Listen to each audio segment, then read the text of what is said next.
Infective endocarditis 10 marks में पूछते हैं, ठीक है। तो सबसे पहले इसकी डेफिनेशन क्या है इन्फेक्टिव एंडोकार्डाइटिस की? It is a microbial infection of the heart valves, microbial infection of the heart valves of the endothelium in proximity to congenital or acquired cardiac defects। तो congenital या acquired cardiac defect ऑलरेडी है और उसके बाद फिर उसकी heart valves के अंदर भी इन्फेक्शन हो गया है, ऐसी कंडीशन को इन्फेक्टिव एंडोकार्डाइटिस कहेंगे, ठीक है। Microbial infection of the heart valve of the endothelium in proximity to congenital or acquired defect, cardiac defect। The common organisms कौन कौन से हैं? Streptococcus viridans, staphylococcus aureus, Brucella and rickettsia, ठीक है। ये कॉमन माइक्रो ऑर्गेनिज्म का नाम है। स्ट्रेप्टोकोकल विरिडेंस, स्टेफ ऑरियस है अपना, ब्रूसेला, रिकेट्सिया। पैथोजेनेसिस में क्या हो रहा है यहाँ पे?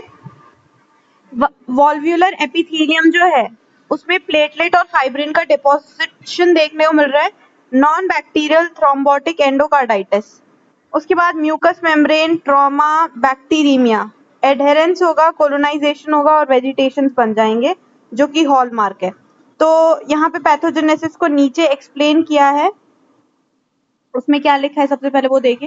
वेजिटेशन में become extensive completely occlude the valve orifice. तो यहाँ पे जो वेजिटेशंस बन रहे हैं, ठीक है, वॉल्व के ऊपर जो वेजिटेशंस बन रहे हैं वो एक्सटेंसिव भी हो सकते हैं और कंप्लीटली ऑक्लूड भी कर सकते हैं वॉल्व की ऑरिफिस को, ओपनिंग को। वॉल्व टिश्यू में be rapidly destroy resulting in incompetence, और वॉल्व का जो टिश्यू है वो भी खतरनाक तरीके से डिस्ट्रॉय होने लग सकता है जिसकी वजह से इनकॉम्पिटेंस ऑफ द वॉल्व हो जाएगा। ऐसा कब होता है? स्टेफाइलोकोकस ऑरियस के इन्फेक्शन में होता है। एरिया ऑफ द हील जब कर रहा हो तो वहां पे भी स्कार फॉर्मेशन हो जाएगा जिसकी वजह से और ज्यादा स्टीनोसिस हो सकती है। द इन्फेक्शन में spread leading to conduction abnormality, और ये इन्फेक्शन जो है वो इतना स्प्रेड हो सकता है कि कंडक्शन एबनॉर्मेलिटी देखने को मिल सकती है हार्ट की। यहाँ पे वापस से इसके पैथोजेनेसिस में देखें तो वॉल्व की जो एपिथेलियम है वो कैसे कैसे डैमेज हो रही है, मतलब नॉर्मल वॉल्व थी और वहां से वेजिटेशन तक का सफर, वेजिटेशन कैसे बन रहा है, ठीक है। तो वॉल्व का जो पहले तो लिख दिया कि वॉल्व की एपिथेलियम में प्लेटलेट फाइब्रिन का डिपोजिशन हो जाएगा, ये नॉन बैक्टीरियल वाला टाइप है। नॉन बैक्टीरियल में थ्रोम्बोटिक एंडोकार्डाइटिस में ऐसा हो जाता है कि वॉल्व की एपिथेलियम में प्लेटलेट फाइब्रिन का डिपोजिशन हुआ, नॉन बैक्टीरियल थ्रोम्बो एंडोकार्डाइटिस हुई। इसकी वजह से यहाँ पे फिर माइक्रोबैक्टीरियम आया, माइक्रोबियल इन्फेक्शंस हुए, है ना, कोलोनाइजेशन हुआ और वेजिटेशन बन गए। दूसरी तरफ म्यूकस मेम्ब्रेन, वॉल्व की जो म्यूकस मेम्ब्रेन थी वहां पे ट्रॉमा हुआ, बैक्टीरीमिया की वजह से वेजिटेशन बन गया। अब लिखेंगे हम इसके क्लिनिकल फीचर्स। क्लिनिकल फीचर्स में क्या देखने को मिलेगा? माइक्रोबियल इन्फेक्शन है तो फीवर, चिल्स, राइगर्स ये देखने को मिलेगा हमें। कमिंग डाउन विद स्वेटिंग, तो पहले बुखार, पसीने वाला बुखार, ठंड के साथ बुखार, ये वाली बुखार देखने को मिलेगी, ठीक है। तो फिर fever, chills and rigors. Coming down with sweating, progressive normocytic normochromic anaemia देखने को मिलेगा, टेकीकार्डिया देखने को मिलेगा, क्लबिंग भी देखने को मिल सकती है 3 to 6 वीक्स के अंदर clubbing, splenomegaly, leukocytosis, signs of pre existing कोई कार्डियक लीजन है तो उसके signs, appearance of new murmurs सुनाई दे सकते हैं, पेटिकी देखने को मिलेगा, जेनवेज लीजन देखने को मिल रहा है। जेनवेज लीजन मतलब क्या होता है?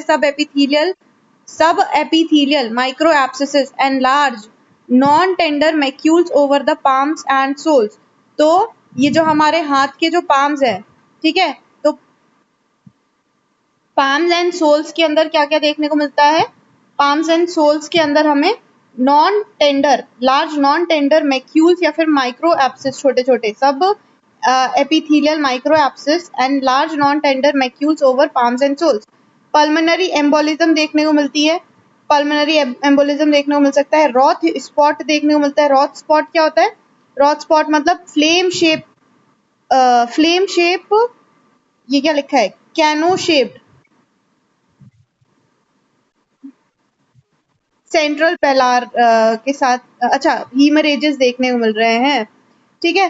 तो flame shaped, canoe shaped haemorrhages with central pallor, और यहाँ पे बीच में पेलार होगा और ये फ्लेम शेप्ड हीमरेजेस देखने को मिल सकते हैं यहाँ पे, इसको कह रहे हैं रॉथ स्पॉट, ठीक है, तो ये क्लिनिकल फीचर है। Clinical feature of infective endocarditis में बुखार से शुरू करना है, fever, chill, rigor, coming down with sweating, normocytic, normochromic anaemia, splenomegaly, tachycardia, clubbing वगैरह, leucocytosis, appearance of new murmur, petechiae, Janeway lesion, Roth spot, pulmonary embolism भी देखने को मिल सकता है।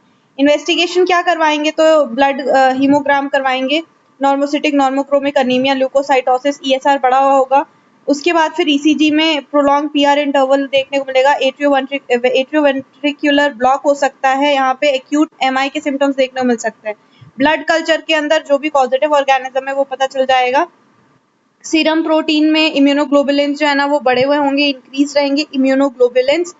उसके बाद इकोकार्डियोग्राम करवाएंगे तो यहाँ पे वेजिटेशंस देखने को मिलेगा वॉल्व्स के अंदर, उसकी परफेक्ट लोकेशन पता चल जाएगी। ठीक है, फिर differential diagnosis acute rheumatic fever से, एट्रियल मिक्सोमा से, सिकल सेल डिजीज से, एसएलई से डिफरेंशिएट करना है, सिकल सेल डिजीज से करना है, एक्यूट रिमेटिक फीवर से। ट्रीटमेंट कैसे करेंगे, तो आईवी एंटीबायोटिक्स दे रहे हैं, सर्जिकल ट्रीटमेंट भी हो सकता है इसका।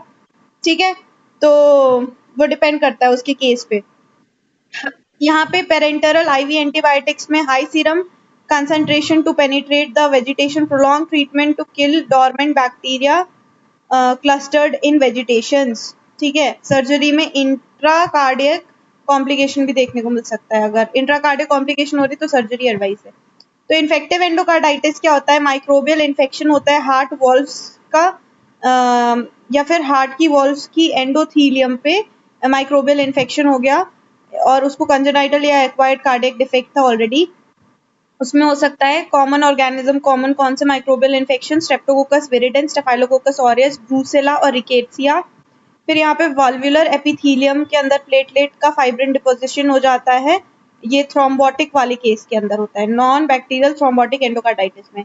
और अदरवाइज म्यूकस मेम्ब्रेन और ट्रॉमा हुआ, बैक्टीरिया हुआ, एडहेरेंस, कोलोनाइजेशन हो गया बैक्टीरिया का, और ये वेजिटेशंस देखने को मिले जो कि हॉलमार्क है इन्फेक्टिव एंडोकार्डाइटिस का। फिर जो वेजिटेशंस बने हैं वो कैसे हो सकते हैं, कंप्लीटली भी ऑक्लूड कर सकते हैं, वॉल्व टिश्यू जो है वो रैपिडली डिस्ट्रॉय हो सकता है स्टेफ ऑरियस के इन्फेक्शन में, एरिया ऑफ हीलिंग जो स्कार बन रहा है उससे भी दिक्कत हो सकती है, इन्फेक्शन जो है वो स्प्रेड भी हो सकता है।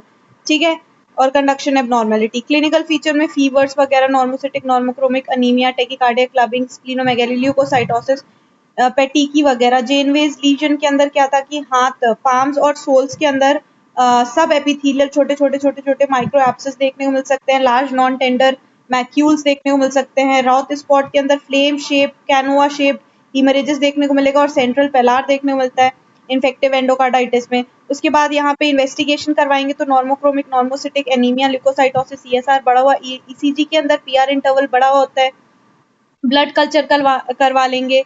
उसके बाद फिर यहाँ पे प्रोटीन्स बड़े होंगे, इम्यूनोग्लोबुलिन, सीरम प्रोटीन्स बड़े होंगे। ग्राम करवाएंगे तो यहाँ पे वेजिटेशंस देखने को मिलेगा। डीडी किससे करना है, एसएलई, सिकल सेल डिजीज से, एक्यूट रूमेटिक फीवर से। ट्रीटमेंट में एंटीबायोटिक्स देते हैं और सर्जरी करनी पड़ सकती है। ठीक है, ये इन्फेक्टिव एंडोकार्डाइटिस।